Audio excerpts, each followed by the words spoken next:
only pro day we are tracking. Later today, we head to Austin, Texas, where the Longhorns trying to show off their scouts. And gentlemen, one of the first names that comes to mind when you're talking about this Texas Longhorn team, we see Quinn Ewers, but I want to go to the defensive side of the ball because Jahdae Barron, what a season he had. He caught the eye of scouts at the combine. He clocked a 4.39.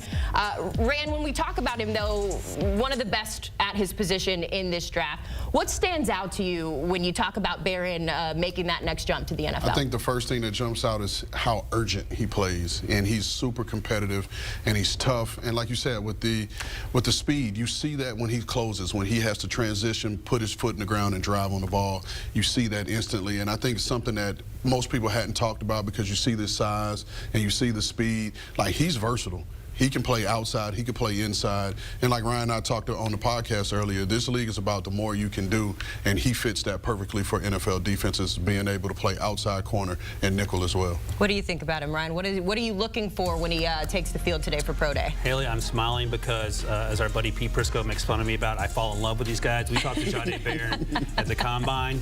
Lee and I were on set with him, and Lee and I both are ready to run through a wall after talking to him because, as Rand notes, incredibly versatile. He can play in the slot. He can play outside. He is also the smartest guy on the field, in addition to the 4.39 that you talked about. He plays that fast, and he knows everyone's position. He explained to us how important that was to him to know what everyone else is doing, so he can be of assistance to someone because he knows their role as well, depending on what happens on the opposite side of the ball. And he is an absolute playmaker. You throw the ball up, he is going to come down with it, and he is going to be a great locker room guy. And I liken him, he reminds me a little bit of Brian Branch coming out a few years ago. Brian Branch fell to the second round because he ran a 4.58. Again, I think we overthought that. A 4.39 guarantees that Jahdae is going to go in the first round, and I would take him top 15. That's how much I love what he's going to bring to a defense. And I would say, don't mean to jump in, Haley, to your point in the comp of Brian Branch, I haven't seen Jahdae live. I was there when they played Vanderbilt in Nashville. Vanderbilt had a heck of a schedule to see other guys play this year, and getting up close on him as he was doing individual, you don't realize he's as thick as he is.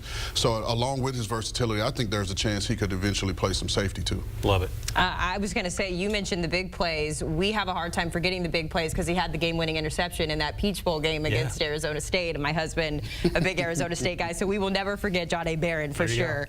I want to go to the other side of the ball here, talk about the offensive line. We know that those positions in the NFL just come at a premium here. Kelvin Banks Jr., a name that we should get used to hearing, Ryan.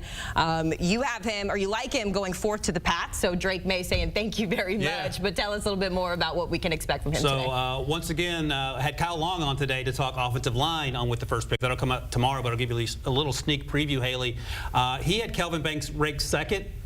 I have him ranked first, and Kyle admitted afterwards the reason he has Kelvin Banks ranked second is because he does everything well. And it's one of those things where you want to give him too much pub, but he's a good player, and he's a really good player. Ran last year 9 offensive linemen went in the first round. I think probably if we're ranking, Kelvin Banks probably goes in the middle of that group because they had some dudes last year, Joe Alt, Olafashinu, J.C. Latham, who you drafted. But I think there's an opportunity for Kelvin Banks, who is insanely athletic, to come in. He may not play right away, but once he gets in and gets more comfortable, he's still just 21 years old, I believe. If he went to the Patriots, for example, that's a blessing, as you know, for Drake May, who desperately needs help at skill position and to the offensive tackle. And again, I would take him top 10, and I feel like we're at the point in the process, Rand, where we're trying to ding these kids just because we're running out of things to talk about. I love Kelvin Banks Jr., and I'm not going to come off of that. No, Sam, you know, it was one of those things when you're going through the process in the earlier part, you're watching the tape, and the first thing that jumps out and amongst the scouting community is how long are his arms? Right. You know, and that was the big thing. And is he a guard? Is he a tackle? Again, being at the Vanderbilt game and getting up close to him, he's a tackle. Thank you. And he's built like a tackle. His body structure is very much like a tackle. Not to say I still believe he has 4-position backup. I think he could play both tackle spots, and I think depending on the system and what you want him to do, he could play both guard spots. Just because, like you said, he's a good football player, does everything well, and again, I always err on the side of the more you can do, and I think he fits that mold. I was going to say, how valuable is that to have a guy who, to your point, in a year, last year where we saw a top offensive line class go, now you're saying he's got 4-position flexibility there. How valuable is that? It's very valuable because it allows you to put the best 5 on the field. And you have guys that can play both. Like Ryan said, when we took J.C. Latham at pick 7 last year, who hadn't played left tackle since high school, you knew he had the athleticism and the ability to do so. He just needed the opportunity. And so he did it, played it very well. But also, you knew in a pinch, if you had an opportunity to get a top flight left tackle, you had the option to move him over to right tackle, which I think he'll be an all-pro right tackle. Can never have too many offensive linemen on your roster, especially to your point when they can have such position flex. Let's wrap up this conversation by talking about the wide receivers. I think Isaiah Bond still dealing with the backlash there of him kind of sticking his foot in his mouth at the combine, promising a fast 40 time. You also have Matthew Golden, Ryan, a guy who you have as a first round grade. Rand, when you look at this wide receiver group as a whole down in Texas, what excites you about them at the next level? Gas, speed. You know, you can never have enough of that at this level. You're always looking for guys that are able to stretch the field, because them stretching the field, it gives you those explosive shots down the field, but it also opens up the short to intermediate stuff for the tight ends and your other receivers.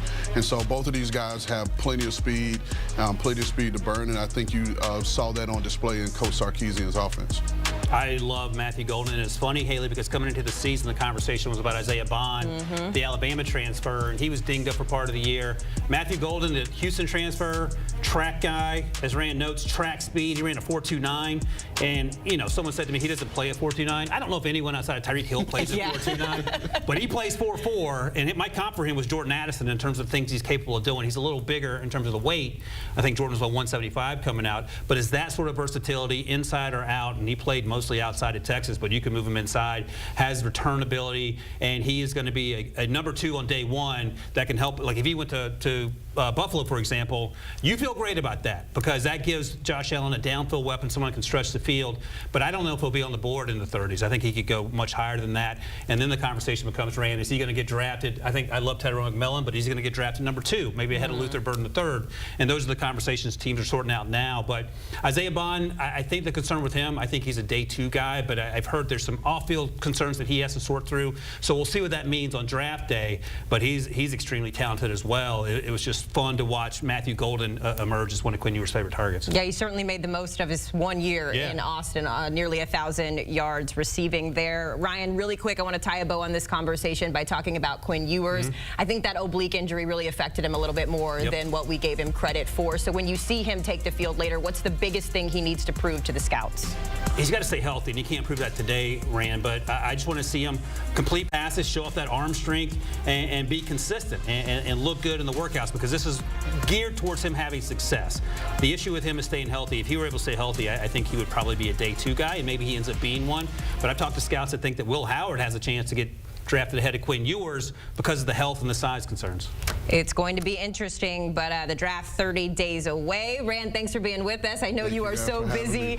You guys at home can catch Rand actually on with the First Pick podcast with our host Ryan Wilson to my left here. If you're feeling a little behind, need to get up to speed with all the things that we have been talking about for over a year now, make sure you check out with the First Pick podcast.